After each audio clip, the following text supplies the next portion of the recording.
cherchez une école de référence pour une double formation universitaire et professionnelle de qualité? Voici l'opportunité à ne pas rater. L'École supérieure d'administration, d'économie, de journalisme et des métiers de l'audiovisuel ESAE vous offre des programmes d'enseignement en licence et en master orientés vers l'emploi qui font d'elle une référence à travers les filières de l'administration générale et territoriale, l'administration du travail et de la sécurité sociale, droit, diplomatie et relations internationales, administration hospitalière, universitaire et intendance, journalisme et métiers de l'audiovisuel et toutes les filières des sciences de gestion. Une seule adresse, www.esae.bj. Rendez-vous dès maintenant sur nos campus ESAE Bedjromende au numéro 90 93 65 21 ou au numéro 98 98 14 00. Paracourt sur le numéro 52 46 12 12. Aboumé-Calavi au numéro 52 88 44 44. Akpaka au numéro 52 88 33 33. ESAE, l'excellence à un nom. Le bulletin matinal d'information avec vous, Francis Farami. Bonjour. Bonjour Kader. Merci d'être là. Bonjour à Wanel Dou. Bonjour à vous. Merci également d'être là pour la page des sports. On démarre ce bulletin matinal d'information avec cette journée d'hier à la Cour de répression des infractions économiques et du terrorisme Criette, où le substitut du procureur a requis 2 ans de prison contre Steve Amoussou, soupçonné d'être le frère Honvi. En effet, à toutes et à tous, bonjour chers amis. L'affaire Steve Amoussou a connu un tournant hier lundi 14 avril devant la Cour de répression des infractions économiques et du terrorisme Criette. Le premier substitut du procureur a requis une peine de 2 ans de prison ferme assortie d'une amende d'1 million de francs CFA contre l'accusé. Il est poursuivi pour harcèlement par voie électronique et publication de fausses nouvelles. Le président de la Commission électorale nationale autonome Sénat Saka Lafia a eu une séance d'échange hier avec le directeur général de l'Agence nationale d'identification des personnes ANIP, à la personne de Aristide Adinakou. En effet, c'était hier lundi, le président de la Commission électorale nationale autonome Sénat, Saka Lafia, a reçu le directeur général de l'Agence nationale d'identification des personnes ANIP Aristide Adinakou pour une séance de travail. Au cœur de rencontre, les modalités d'élaboration et de transmission de la liste électorale informatisée LEI, ainsi que les données statistiques qui l'accompagnent. Plusieurs sujets techniques ont été également abordés dans l'objectif d'assurer une organisation fluide du processus électoral. La ville de Ouidah accueille une concertation entre ANSSFD et un réseau des maires sur la microfinance au Bénin.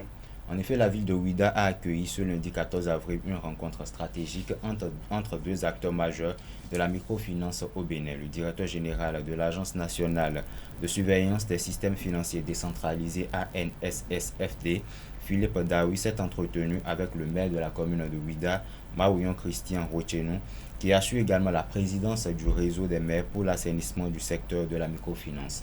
À l'agenda de cette rencontre bilan, échange d'expériences et perspectives pour 2025. On finit avec quelques citoyens béninois rencontrés ça et là dans la ville de Cotonou qui se prononcent sur la profession de femme de ménage.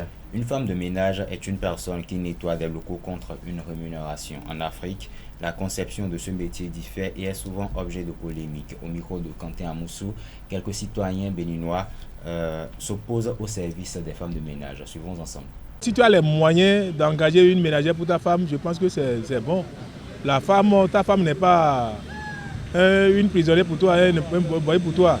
Il faut quelqu'un pour l'aider.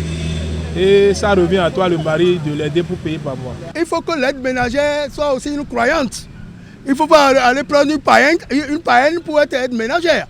Alors, si elle est croyante, elle sait qu'elle ne va pas s'occuper du mari de sa patronne. C'est cela.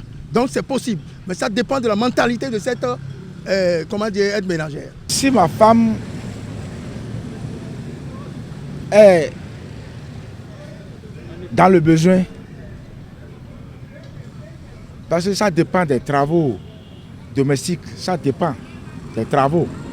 Maintenant, il ne faut pas que cette bonne ménagère vienne et va devenir encore co-épouse. C'est ce que beaucoup de femmes craignent. Les couples qui vont au service, par exemple, la femme va au service, l'homme aussi se rend à son service, donc la maison est vide, alors que les enfants vont aller à l'école. et qui va leur préparer à manger. Elle n'aime pas prendre des personnes âgées pour leurs domestiques. Donc, si la femme est dans le besoin, libre à elle de choisir. Maintenant, ce n'est pas bon de prendre sa bonne comme femme. Au moment où ta femme est sortie, là, toi, tu vas commencer par faire double jeu, petit jeu avec la domestique à la maison. Là. Dans certains cas, il y a des dérapages.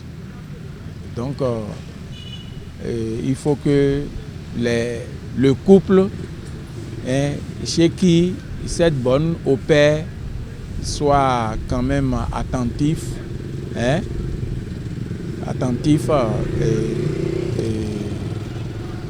à cette personne. Merci à vous, Francis Fahami, pour cette présentation du bulletin matinal d'information. Chers amis internautes, on vous donne rendez-vous pour 19h dans la grande édition du journal télévisé sur Ezaï TV avec Belega Elaibi, si tout va bien. Bien évidemment, à présent, on passe à la page des sports.